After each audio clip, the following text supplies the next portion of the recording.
Un o'r pethau ni yn trio wneud yn yr ysgol rheoli yn penodol trwy'r Gymraeg yw sicrhau bod yr myfyrwyr yn cael profiad positif yn y lle gyntaf, ond hefyd i magu hyder a datblygu'r sgiliau yn yr iaith Gymraeg o fewn yr pynciau dysgu. Hynny yw, dydyn ni ddim yn dysgu pwnc penodol yr Gymraeg. Be da ni'n trio wneud yw sicrhau trwy'r pynciau penodol yr gradd bod ni'n datblygu a magu hyder sgiliau yn yr iaith Gymraeg trwy astudiaethau nhw.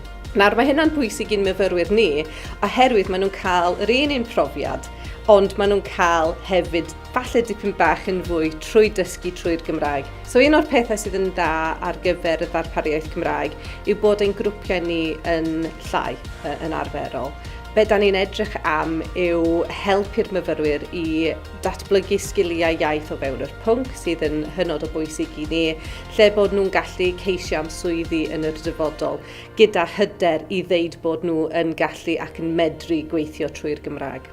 Yn pwysig iawn, mae'r grwpiau yn gallu bod yn llai, lle da ni'n gallu rhoi dipyn bach mwy o sylw, dipyn bach mwy o help i'n myfyrwyr ni trwy'r Gymraeg. Mae pob un o'r cyrsiau sydd yn cael ei ddarparu trwy'r Gymraeg fan hyn yn yr ysgol reoli yn cael yr ysgloriaeth cymhelliant. Felly, sy'n gymwys ar gyfer hynny. Mae hynna'n 500 punt y flwyddyn, a yr unig peth mae'r myfyrwyr yn gorfod wneud i cael hynna yw cytuno i dysgu 40 credyd, sef 2 modiwl y flwyddyn trwy'r Gymraeg. Ond nid jyst bach mwy o sylw yw e. Mae profiad yr myfyrwyr cyfrwng Cymraeg yn gallu bod yn un positif iawn.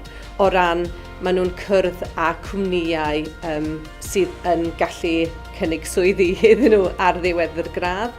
Maen nhw'n cael yr cyfle i datblygu rhwydwaith dipyn bach mwy eang na'r arfer, a hefyd maen nhw'n cael mwy o gwybodaeth am sut mae rôl nhw fel myfyrwyr a graddedigion yn gallu ffito mewn i gyrfa a falle swyddi yn y dyfodol hefyd.